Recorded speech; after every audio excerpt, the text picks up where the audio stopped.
नमस्कार साथियों, study time में आप सभी लोगों का स्वागत है। मैं वीरेंद्र। आज मैं संघीय मंत्रिपरिषद के विषय में आज हम लोग जानेंगे। अपने पिछले वीडियो में मैंने भारत के राष्ट्रपति का जिक्र किया और ये भी बताया कि हमारे भारत का राष्ट्रपति महज एक रबर स्टाम्प नहीं है। आज जो केंद्रीय मंत्रिपरिषद है और प्रधानमंत्री है, उनके विषय में आज हम लोग जानेंगे कि संविधान में किस स्थान पर कौन कहाँ क्या है। तो आइए साथियों, ये संघीय मंत्रिपरिषद है और जिसके जो हमारे संविधान के अनुच्छेद 73 से लेकर 58 तक, देखिए 73 से लेकर के 78 तक इस पर प्राविधान किए गए हैं। और ये जो अनुच्छेद 73 है, आर्टिकल 73, ये कहता है कि संघ की एक कार्यपालिका होगी। संघ का मतलब केंद्र। जो भारत जो है, जो राज्यों का संघ है, उस संघ की एक कार्यपालिका होगी, यानी एक सरकार होगी, एक मंत्रिपरिषद होगी और उस मंत्रिपरिषद का विस्तार किया जाएगा। तो इस अनुच्छेद में केवल इतना ही है और कहने का तात्पर्य ये है कि ये जो मंत्रिपरिषद है, ये देश चलाने के लिए सारे फैसले लेगी। जो भी संसद से कानून बनेंगे, वो कानूनों को लागू कराने की जिम्मेदारी इसकी है, प्रधानमंत्री और उसके मंत्रिपरिषद की। एक बात साथियों याद रखिए कि कानून बनाने का कार्य संसद का है और उन कानूनों को लागू करने का जो कार्य है वो कार्यपालिका का है, यानी सरकार का होता है। तो ये प्रशासनिक बॉडी है और ये कानून लागू करवाती है। अब देखिए, यहाँ एक चीज़ समझने की ज़रूरत है कि जो आर्टिकल 73 में कहा गया है कि संघ की एक कार्यपालिका होगी, यानी हमारे भारत का संविधान ये कह रहा है कि एक सरकार होनी चाहिए और उसका एक प्रधानमंत्री होगा, एक मंत्रिपरिषद होगी और उसका एक प्रधानमंत्री होगा। तो देखिए, आप सरकार है देश में, प्रधानमंत्री भी है और उसकी मंत्रिपरिषद भी है, और इसका विस्तार किया जाए, यानी जो भी कानून बनेंगे वो राष्ट्रपति के नाम से बनेंगे। जो भी कानून बनेंगे वो राष्ट्रपति के नाम से बनेंगे और राष्ट्रपति के नाम से ही वो लागू किए जाएंगे। अब देखिए, यहाँ राजनीति क्या खेल रही है कि काम कोई दूसरा कर रहा है और नाम किसी और का हो रहा है। यानी कहावत वो जो है कि काम मेरा और नाम तेरा। तो देश चलाने का कार्य और देश की वास्तविक शक्ति, यानी संप्रभुता की वास्तविक शक्तियों का प्रयोग सरकार कर रही है, यानी प्रधानमंत्री और उसका मंत्रिमंडल कर रहा है। लेकिन वो किसके नाम से कर रहा है? वो राष्ट्रपति के नाम से कर रहा है।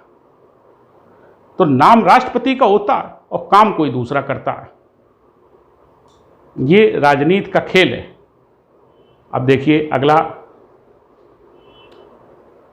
आर्टिकल 74। आर्टिकल 74 में भी यही बात कही गई कि राष्ट्रपति ही इसमें मेन सर्वे सर्वा है। राष्ट्रपति को सलाह देने के लिए, उसे परामर्श देने के लिए एक मंत्रिपरिषद होगी।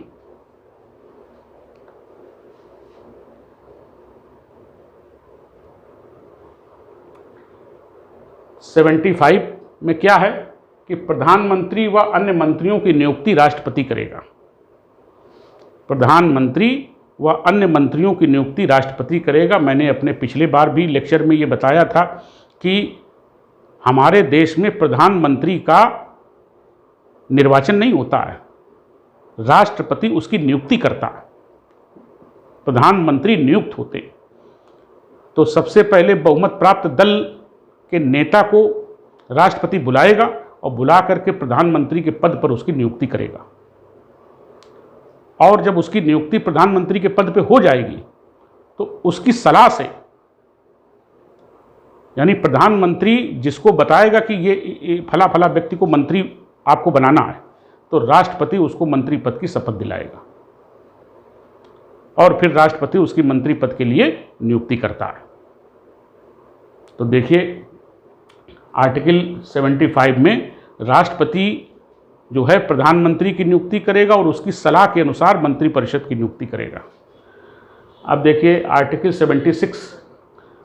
76 में लिखा है कि attorney general of India, Hindi में कहते हैं भारत का महान्यायवादी।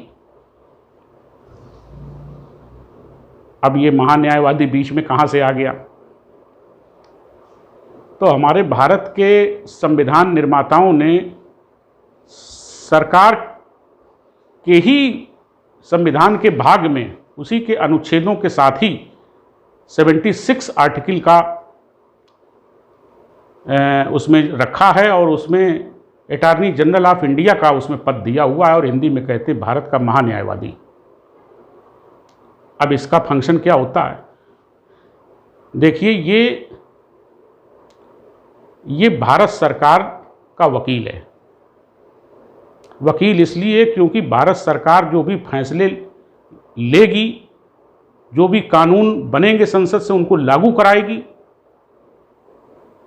तो अगर कोई व्यक्ति या व्यक्तियों का समूह अगर उस कानून से संतुष्ट नहीं है तो कोर्ट भी जा सकता है, न्यायालय में जा सकता है। तो ऐसी स्थिति में जब वो न्यायालय में जाएगा तो सरकार का पक्ष कौन रखेगा? तो ये सरकार का, भारत सरकार का वकील होता है, इसको कहते हैं भारत का महान्यायवादी और आर्टिकल 76 में इसका प्राविधान है। ये भारत सरकार का प्रथम विधि अधिकारी है। ये संसद के किसी भी सदन में बोल सकता है, जो संसदीय समितियां हैं उनमें बोल सकता है, लेकिन इसको वोट देने का अधिकार नहीं है, इसको मत देने का अधिकार नहीं है। और इसकी वैल्यू जो है वो उच्चतम न्यायालय के न्यायाधीश के बराबर है। उच्चतम न्यायालय के न्यायाधीश के बराबर है भारत के महान्यायवादी की वैल्यू। अब देखिए इसको किसको बनाया जाएगा, कौन ऐसी योग्यता रखता हो? तो ये ऐसा एक व्यक्ति होता है जो कानून, काफ़ी बड़ा कानून वेत्ता होता है और कानून का मर्मज्ञ होता है, और ऐसा व्यक्ति होना चाहिए जो उच्च न्यायालय में, हाई कोर्ट में कम से कम 10 साल वकालत कर चुका हो। और वर्तमान में के वेणुगोपाल भारत के अटॉर्नी जनरल हैं और इस भारत के अटॉर्नी जनरल को सरकार का पक्ष रखने के लिए भारत के किसी भी न्यायालय में ये जा सकता है और सरकार का पक्ष रख सकता है। आप ये बस समझिए कि ये भारत सरकार का वकील है। जैसे आप कोई मुकदमा करते हैं या आपके ऊपर कोई मुकदमा करता है तो आप कोर्ट जाते हैं, तो कोर्ट में आपको वकील करने की ज़रूरत पड़ती है। तो कोर्ट में जो कानूनी लड़ाई आप लड़ते हैं तो एक वकील के माध्यम से लड़ते हैं। ठीक उसी प्रकार सरकार अपनी कानूनी लड़ाई महान्यायवादी, भारत के महान्यायवादी के तरफ से लड़ेगी। ये उनकी तरफ से वकील होता है और भारत के किसी भी न्यायालय में ये अपना पक्ष यानी सरकार का पक्ष रख सकता है। तो वर्तमान में के वेणुगोपाल भारत के अटॉर्नी जनरल हैं और इसके 2 सहायक भी होते हैं जिनको सॉलिसिटर जनरल भी कहा जाता है। वो सॉलिसिटर जनरल होते हैं, वो इसी के सहायक होते हैं इसको मदद करने के लिए, क्योंकि काम बहुत ज़्यादा सरकार के होते हैं। आइए देखते हैं अनुच्छेद 77 आर्टिकल ये कहता है कि सारे काम करेगी सरकार, और किसके नाम से करेगी? राष्ट्रपति के नाम से करेगी। वही मैंने अभी कहा कि काम मेरा और नाम तेरा, काम मेरा नाम तेरा। तो काम जो वास्तविक शक्तियों का प्रयोग कर रही है, जो देश चलाने के लिए निर्णय ले रही है, अपने बलबूते निर्णय ले रही है, वो तो सरकार है, प्रधानमंत्री और उसकी मंत्रिपरिषद है। लेकिन किसके नाम से कर रही है? राष्ट्रपति के नाम से कर रही है। राष्ट्रपति इसमें कुछ नहीं कर रहा है, सारा काम सरकार कर रही है, लेकिन किसके नाम से? राष्ट्रपति के नाम से। तो काम मेरा और नाम तेरा। तो आइए वही चीज इसमें आर्टिकल 77 में दी गई है कि सरकार के सारे काम राष्ट्रपति के नाम से किए जाएंगे और इस बात को लेकर के कोई न्यायालय में नहीं जा सकता है। देखिए साथियों, यहां पॉइंट पकड़ने की बात है कि सरकार काम सारे सरकार कर रही है, नाम हो रहा है राष्ट्रपति का, तो इस बात को लेकर के कोई न्यायालय में नहीं जा सकता है। ये पहले संविधान निर्माताओं ने ये प्राविधान कर दिया है कि भाई पूरा देश आपत्ति करने लगेगा कि काम तो ये सरकार कर रही है, राष्ट्रपति का कोई रोल नहीं है और सब राष्ट्रपति के नाम से किया जा रहा है, ये तो गलत है। और इसको लेकर लोग सुप्रीम कोर्ट चले जाएंगे और सुप्रीम कोर्ट चले जाएंगे कि वो राष्ट्रपति के नाम से कानून बन रहे हो, काम कर रही है सरकार। तो संविधान निर्माताओं ने पहले ही ये व्यवस्था कर दी है कि इसको लेकर के कोई भी व्यक्ति कोर्ट नहीं जा सकता है कि काम मेरा और नाम राष्ट्रपति का।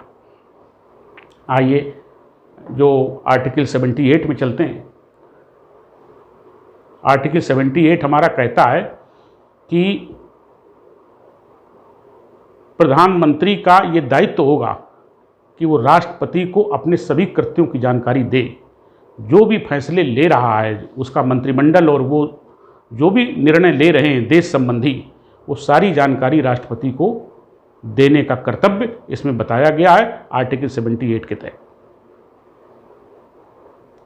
तो ये साथियों मंत्रिपरिषद, प्रधानमंत्री और मंत्रिपरिषद, हम ये कह सकते हैं कि इसमें वही जो ख्याल है कि काम मेरा और नाम तेरा, काम सारे सरकार करती है, नाम होता है राष्ट्रपति का, जबकि राष्ट्रपति कुछ भी नहीं करता है।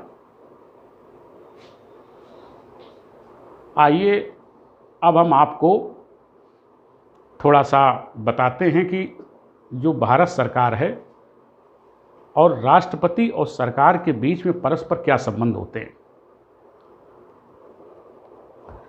राष्ट्रपति और सरकार के बीच में परस्पर क्या संबंध होते हैं, तो इस चीज़ को समझ लीजिए और इसको समझना बहुत ज़रूरी है।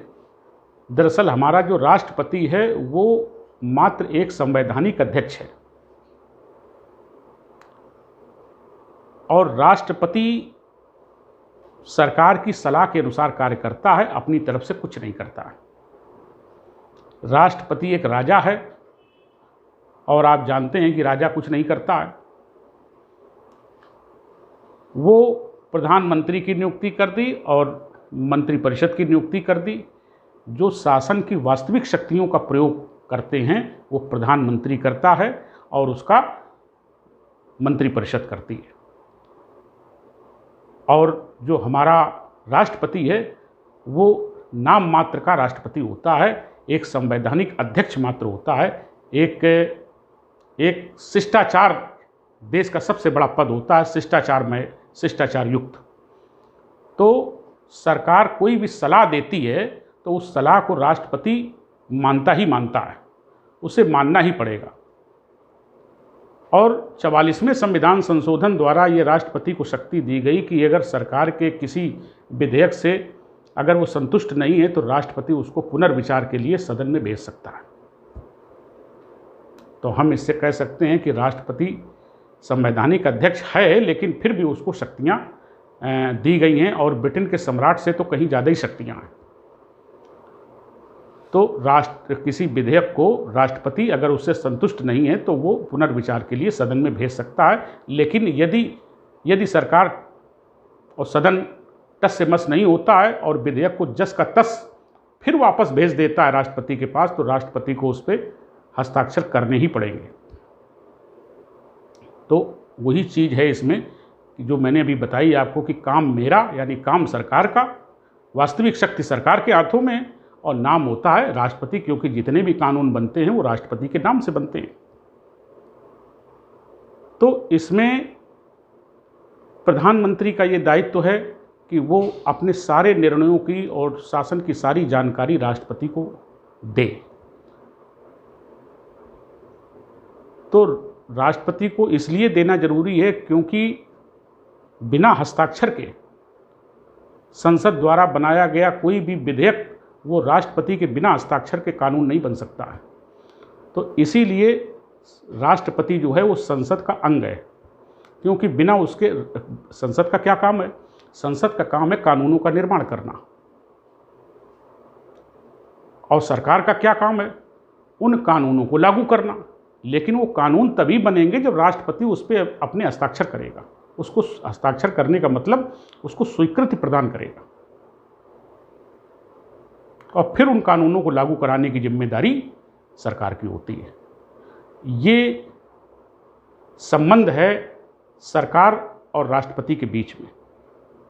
वास्तविक शक्तियों का प्रयोग सरकार करती है, प्रधानमंत्री और उसके मंत्रिमंडल करता है, और राष्ट्रपति संवैधानिक अध्यक्ष है। राष्ट्रपति के पास वो वास्तविक शक्तियों का प्रयोग नहीं करता है, क्योंकि हमारे देश में इसलिए नहीं करता है क्योंकि हमारे देश में लोकतंत्र को अपनाया गया है। लोकतंत्र का मतलब होता है जनता का शासन, जनता के लिए और जनता के द्वारा संचालित होने वाले शासन को लोकतंत्र कहते हैं।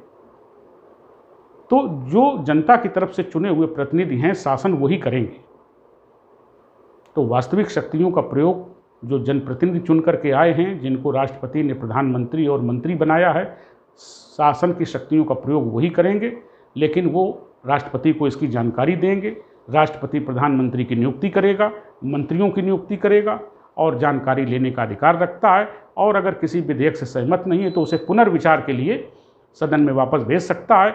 लेकिन यदि उस पर कोई संशोधन नहीं करता है सदन और वापस जस का तस भेजता है, तो फिर राष्ट्रपति को उस पर हस्ताक्षर करने पड़ेंगे, उसे स्वीकृति देनी पड़ेगी। अब देखिए, ये तो मैंने संबंध परस्पर आपको राष्ट्रपति और सरकार के बीच में बताए। अब देखिए संसद और सरकार के बीच में क्या संबंध है। साथियों, बहुत गहरा संबंध है। सबसे पहली बात तो ये समझनी चाहिए कि वो प्रधानमंत्री और मंत्री तो बाद में बनते हैं। पहले तो जनता उन्हें सांसद के रूप में ही चुनती है। तो पहले तो सांसद ही बन के आते हैं और संसद का निर्माण करते हैं, और वो संसद के सदस्य होते हैं। अब बहुमत प्राप्त जो दल होता है, जिसको 272 सीटें या इससे ज़्यादा मिली हैं, वो सरकार बनाने का दावा पेश करता है राष्ट्रपति के सामने। और फिर राष्ट्रपति उसमें से सर्वमान्य जो नेता होता है उस दल का, उसको प्रधानमंत्री नियुक्त करता है। फिर उस प्रधानमंत्री की सलाह के अनुसार फिर अन्य मंत्रियों की नियुक्ति करता है। ये तो हो गई बात। लेकिन आप ये देखिए कि वो होते तो सांसद ही हैं। तो वो जो सरकार बनती है वो संसद से निकल करके बनती है, और उसका संसद से सरकार का गहरा संबंध है, क्योंकि हमने संसदीय शासन प्रणाली अपनाई है। और संसदीय शासन प्रणाली में उनका मंत्रियों का संसद से गहरा संबंध है। वो बाहर से नहीं आए हैं, वो पहले संसद के ही सदस्य हैं। और इसीलिए संसदीय शासन प्रणाली में सामूहिक उत्तरदायित्व के सिद्धांत को अपनाया गया है। और ये सामूहिक उत्तरदायित्व का सिद्धांत ये होता है कि प्रधानमंत्री और उसका पूरी मंत्रिपरिषद, पूरा का पूरा ये पूरा समूह जो है वो लोकसभा के प्रति जिम्मेदार है, लोकसभा के प्रति जवाबदेही है उसकी। ये संबंध है सरकार का और संसद का। तो सामूहिक उत्तरदायित्व, संसदीय शासन प्रणाली में सामूहिक उत्तरदायित्व के सिद्धांत को अपनाया गया है। और सरकार, प्रधानमंत्री सहित जो सरकार होती है, वो सामूहिक रूप से उसकी जिम्मेदार है वो, और जवाबदेही है कि वो किस प्रकार का शासन कर रही है, कैसा शासन कर रही है। वो जवाबदेह है लोकसभा के प्रति। और साथियों, एक चीज़ और सुन लीजिए कि सरकार जो होती है, यानी मंत्रिपरिषद जो होती है, उसका कोई कार्यकाल निश्चित नहीं होता है। संसद का कार्यकाल निश्चित होता है 5 साल का, लेकिन सरकार का कोई कार्यकाल निश्चित नहीं होता है। ये तभी तक सरकार रह सकती है जब तक कि उसको लोकसभा में बहुमत प्राप्त है। 272 या इससे अधिक सांसदों का बहुमत प्राप्त है, तभी तक सरकार है। और जहां विश्वास मत उसने खो दिया वहां सरकार मतलब गिर सकती है, सरकार पर खतरा उत्पन्न हो जाता है। तो सबसे पहली बात निष्कर्ष ये निकल के आया कि सरकार का कोई कार्यकाल निश्चित नहीं होता है। चूँकि सामूहिक उत्तरदायित्व का सिद्धांत हमने अपनाया है तो वो तभी तक सरकार कायम है जब तक कि लोकसभा में उसको विश्वास मत हासिल है। तो ये संसद और राष्ट्र के सरकार के बीच में ये संबंध चल रहा है। और इसके बाद अब हम इसमें विपक्ष को भी थोड़ा जोड़े देते हैं कि विपक्ष, देखिए साथियों, विपक्ष की भी बहुत बड़ी भूमिका होती है और विपक्ष भी संसद का अंग होता है। तो संसद जो है वो सरकार पर थोड़ा कंट्रोल करती है। अब कैसे कंट्रोल करती है संसद? जैसे सरकार के किसी काम से वो संतुष्ट नहीं है तो उसके खिलाफ वो काम रोको प्रस्ताव ला सकती है, स्थगन प्रस्ताव ला सकती है, किसी प्रस्ताव के प्रति स्थगन प्रस्ताव ला सकती है, काम रोको प्रस्ताव ला सकती है और सदन की कार्रवाई को रोक सकती है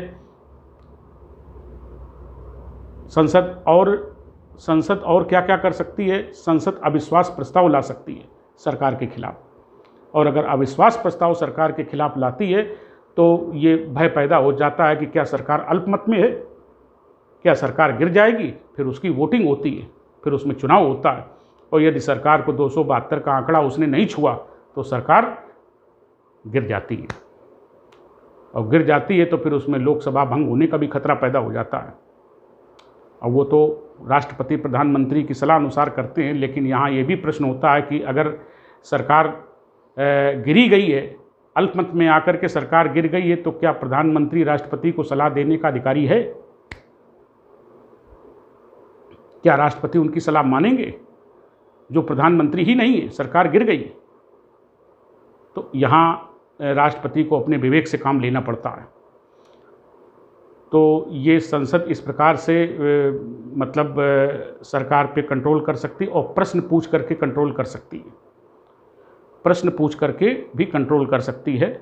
तो प्रश्न पूछ करके कंट्रोल करना, सरकार के अगर किसी काम से सहमत नहीं है तो सरकार की आलोचना करना, काम रोको प्रस्ताव, स्थगन प्रस्ताव और अविश्वास प्रस्ताव के माध्यम से वो कर सकती है। और संविधान में समितियां होती हैं, जैसे लोक लेखा समिति होती है तो और प्राक्कलन समिति होती है। तो लोक लेखा समिति का जो ये संसदीय समिति है और बहुत महत्वपूर्ण समिति है, तो लोक लेखा समिति का जो अध्यक्ष होता है वो विपक्ष का ही कोई नेता होता है, अपोजिशन पार्टी का नेता होता है। तो इस प्रकार से ये आप देखिए कि संसद जो है वो सरकार पर नियंत्रण रखने का काम करती है। और संसद और सरकार के बीच में परस्पर संबंध, मैंने सामूहिक उत्तरदायित्व का सिद्धांत आपको बताया, और सरकार का कार्यकाल अनिश्चित होता है, ये भी मैंने आपको बताया। तो ये संसद और सरकार के बीच में परस्पर संबंध हैं और एक दूसरे से ये अन्योन्यासित हैं। अमेरिका के संविधान में देख लीजिए, वहाँ का जो राष्ट्रपति है और उसका मंत्रिमंडल है, उसका वहाँ की संसद से, यानी कांग्रेस उसको कहा जाता है संसद को वहाँ पर, तो उसका कांग्रेस से कोई लेना देना नहीं होता है उसके मंत्रियों का। उसके मंत्री वो व्यक्तिगत उसके आदमी होते हैं, वो जिसको चाहता है उसको मंत्री बनाता है। लेकिन हमारे यहाँ ऐसा नहीं है, वहाँ अध्यक्षात्मक शासन प्रणाली है, हमारे यहाँ संसदात्मक शासन प्रणाली है। और पहले वो जो प्रधानमंत्री हमारे देश का बनेगा वो बाद में बनेगा, पहले सांसद बनेगा, पहले संसद का निर्माण करेगा। तो वो संसद से ही चुन करके आते हैं। तो इसलिए संसद और सरकार का चोली दामन का साथ होता है और इसीलिए सामूहिक उत्तरदायित्व के सिद्धांत को साथियों अपनाया गया है। तो अब लेकिन व्यवहार में संसद कंट्रोल तो करती है, लेकिन व्यवहार में ये देखा जाता है कि सरकार चूँकि देश चलाती है सरकार, और प्रधानमंत्री वो धुरी है जिससे सारा देश चलता है। प्रधानमंत्री भारत में जिस देश में भी संसदीय शासन प्रणाली अपनाई गई है, भारत में भी अपनाई गई है, तो भारत में जो सबसे शक्तिशाली पद है वो प्रधानमंत्री का होता है और ये वास्तविक शक्तियों का प्रयोग करता है। पूरी सत्ता की, पूरे देश के संचालन की ये धुरी है। और कई लोगों ने तो, बड़े बड़े महान राजनीतिक विचारकों ने तो प्रधानमंत्री को ये भी कहा है कि जो संसदीय शासन प्रणाली का जो प्रधानमंत्री होता है वो एक ऐसा सूर्य है जिसके चारों ओर ग्रह चक्कर लगा रहे हैं। तो ग्रह उसके मंत्री हो गए और सूर्य की संज्ञा दी गई है प्रधानमंत्री की। तो प्रधानमंत्री बहुत शक्तिशाली है और प्रधानमंत्री की सिफारिश से पूरी लोकसभा भंग हो सकती है। प्रधानमंत्री जिस मंत्री का चाहे उस मंत्री का इस्तीफा व्यक्तिगत रूप से ले सकता है, नए लोगों को मंत्रिमंडल में शामिल कर सकता है और पुराने लोगों को, जिसको उसकी इच्छा नहीं हो, मंत्रिमंडल से उनको त्यागपत्र देने के लिए मजबूर कर सकता है। और शासन की वास्तविक शक्तियों का निर्णय लेने का हकदार, चूंकि वो मंत्रिपरिषद का मुखिया होता है और सर्वमान्य नेता होता है जिस दल की सरकार है, तो प्रधानमंत्री का पद वाकई बेहद शक्तिशाली होता है। तो चूंकि ये लोग शासन करते हैं, प्रधानमंत्री और मंत्रिपरिषद, तो ये खुद ही इनका बहुमत प्राप्त दल के नेता भी होते हैं, सरकार भी होती है, तो ये ज़्यादा तेज होते हैं और ज़्यादा पावरफुल होते हैं, बहुत ज़्यादा सम्मानित होते हैं और जनता के बहुत निकट ये रहते हैं। तो इसलिए एक कहने की बात है कि संसद सरकार पे कंट्रोल करने के लिए जो मैंने अभी कारण बताया, काम रोको प्रस्ताव, अविश्वास प्रस्ताव वगैरह वगैरह, ये तो होते हैं, चलते रहते हैं। लेकिन देखा जाए तो सरकार का नियंत्रण संसद पर रहता है। उल्टा सरकार कंट्रोल करती है संसद पर, लोकसभा पर अपना नियंत्रण स्थापित करती है, क्योंकि उसको स्पष्ट बहुमत है और अधिकांश जो नेता हैं, जो सांसद हैं, वो उसी की पार्टी के, और पार्टी के कड़े कानून होते हैं, कड़ा अनुशासन होता है कि कोई भी नेता अगर पार्टी का है तो पार्टी के विरोध में नहीं बोल सकता है, सदन में या फिर सदन के बाहर। तो इसलिए चूंकि वो शासन करती है, उसके पास पावर्स होते हैं, तो चमत्कार को नमस्कार होता है, जनता के नज़दीक होते हैं। तो यही उल्टा ये जो अधिकांश विधेयक जो होते हैं वो कहने को ये है कि संसद कानून बनाने का काम करती है, लेकिन अधिकांश विधेयक सरकार के द्वारा ही लाए जाते हैं सदन में। तो वास्तविक रूप से शासन जो है वो सरकार करती है, और सरकार अगर धरातल व्यवहारिक पक्ष देखा जाए तो सरकार उल्टा संसद पर अपना कंट्रोल रखती है, नियंत्रण रखती है साथियों। तो साथियों, ये था चैप्टर सरकार का, भारत सरकार का। और भारत सरकार में प्रसिद्ध कथन ये है कि काम मेरा और नाम तेरा। काम सरकार करती है, नाम राष्ट्रपति का होता है, राष्ट्रपति बेचारा कुछ नहीं करता है। तो इसलिए साथियों, ये चैप्टर यहाँ से समाप्त करते हैं। अब मुझे इजाज़त दीजिए, नमस्कार।